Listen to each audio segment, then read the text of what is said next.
Hello, good morning my dear student. आप सबको हमारे इस अमन एकेडमी मिशन परिवार में स्वागत है। जैसे कि हम आप सबको कल मैथ में पढ़ाए थे चैप्टर 1 वास्तविक संख्या के बारे में, जिसमें आप सबको प्राकृत संख्या, पूर्ण संख्या, परिमेय संख्या, अपरिमेय संख्या के बारे में बताए थे और उस वीडियो पर आप सबने हमें बहुत प्यार दिया, जिसके लिए दिल से धन्यवाद। तो आइए आप सबको आगे नेक्स्ट क्लास में पढ़ाते हैं। आज प्रश्नावली 1.1 के एचसीएफ और एलसीएफ जो यूक्लिड विभाजन एल्गोरिथम नियम के तहत पढ़ाना है।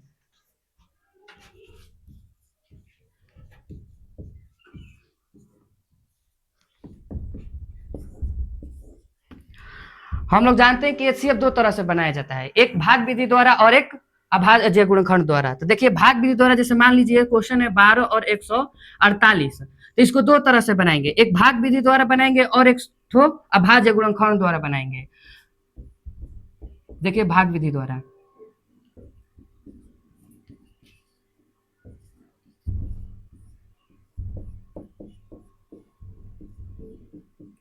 हम लोग का एचसीएफ भाग्य विधि द्वारा कितना आया 4। अब देखिए अभाज्य गुणनखंड द्वारा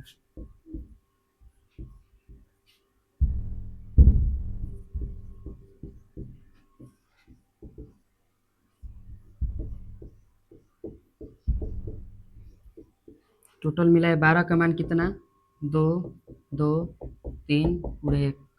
148 का मान कितना मिला है 2 गुणे 2 गुणे 37 गुणे 1। देखिए अभाज्य गुणनखंड में जब भी हम ये एचसीएफ को बनाते हैं तो ये देखना पड़ता है हम लोग के दोनों के हल में कौन कौन सी संख्या बराबर आई है। तो जैसे में देखिए 2 और 2 दोनों में सेम है, इसमें भी 2 2 सेम है, लेकिन यहाँ पर 3 है और यहाँ पर 37 है। इसमें 3 है लेकिन इस लाइन में कहीं भी 3 है नहीं है, इसमें 37 है लेकिन इस लाइन में नहीं है। फिर एक मिल रहा है, कौन सा 1, तो इसको बाहर निकालेंगे, 2 के बदले 1 बाहर आएगा, फिर 2 के बदले 1 बाहर आएगा, फिर 2 के बदले 1 बाहर आएगा। तो कितना हो जाएगा 2 में 2 से गुणा करेंगे 4 और 4 से 1 में गुणा करेंगे 4। तो हमारा जो एचसीएफ हुआ वो अभाज्य गुणनखंड और यूक्लिड विभाजन बोल रहे हैं भाग विधि द्वारा दोनों का मान कितना आया 4 ही आया। भाग विधि द्वारा भी और अभाज्य गुणनखंड द्वारा भी हम लोग का एचसीएफ का मान कितना आया 4 ही आया। तो आइए अब देखिए हम लोग का जो मैथ का प्रश्नावली 1.1 है उसमें भी हम लोग को एचसीएफ ही बनाना है, लेकिन वहां पर यूक्लिड विभाजन और एल्गोरिथम का उपयोग करना है। तो यूक्लिड विभाजन और एल्गोरिथम का उपयोग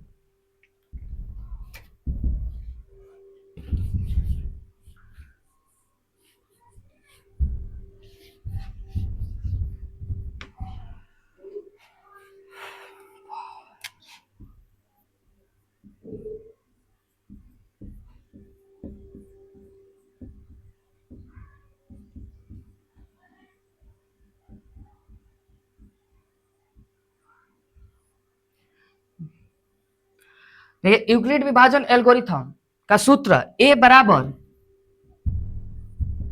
बी क्यू प्लस आर, ये हम लोग का सूत्र है। जो कौन सा है यूक्लिड विभाजन एल्गोरिथम 10th क्लास के मैथ में प्रश्नावली 1.1 में यूक्लिड विभाजन एल्गोरिथम के नियम के द्वारा हम लोग का सूत्र है ए बराबर बी क्यू प्लस आर। जो हम लोग को एचसीएफ निकालना है उसको यूक्लिड विभाजन और एल्गोरिथम पर क्या करना है बैठाना है। जैसे पहला सवाल हम लोग लिए थे कौन सा 12 और 148, 12 और 148, तो इसको भाग विधि द्वारा हम लोग अभी निकाले थे तो एचसीएफ कितना आया था 4। एचसीएफ आया था कितना हम लोग का जी 4, लेकिन इसको हम लोग को बैठाना है किस पर, इस सूत्र पर, यूक्लिड विभाजन और एल्गोरिथम के नियम पर बैठाना है। तो देखिए जैसे 12 148 का जब हम लोग एचसीएफ निकालेंगे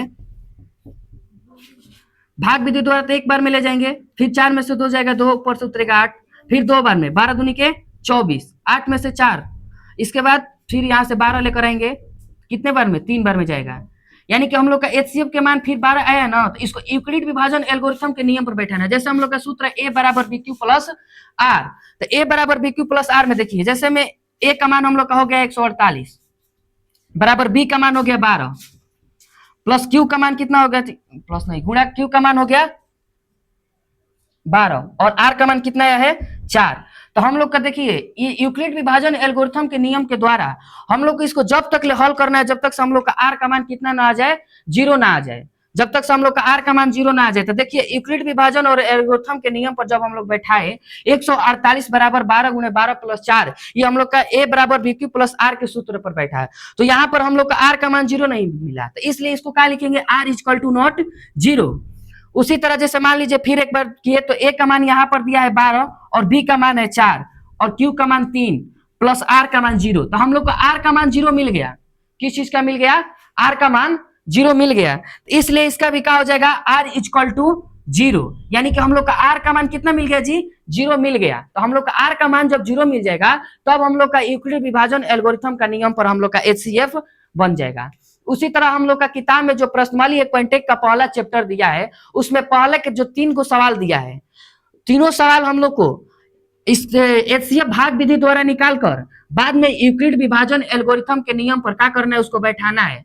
यूक्लिड विभाजन और एल्गोरिथम के नियम पर बैठाना है जब तक से हम लोग का 0 ना आ जाए, आर का मान जब तक से 0 ना आ जाए तब तक से हम लोग को क्या करना है जी? बैठाते रहना है यूक्लिड विभाजन एल्गोरिथम के नियम पर। यूक्लिड विभाजन एल्गोरिथम का नियम है ए बराबर बी क्यू प्लस आर।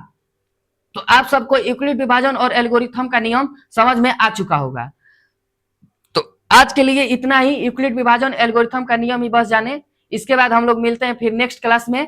तो जिस तरह पिछले वाले क्लास में हमारे वीडियो को प्यार और दुलार दिए थे, उसी तरह इस पर भी हमारा देखिए और समझिए, और इस पर कमेंट में जरूर बताइए कि हमारा पढ़ाई कैसा लगा, हमारा मैथ बड़ा अच्छा से पढ़ाई हो रहा है कि नहीं हो रहा है, सब देखिए। थैंक यू, धन्यवाद।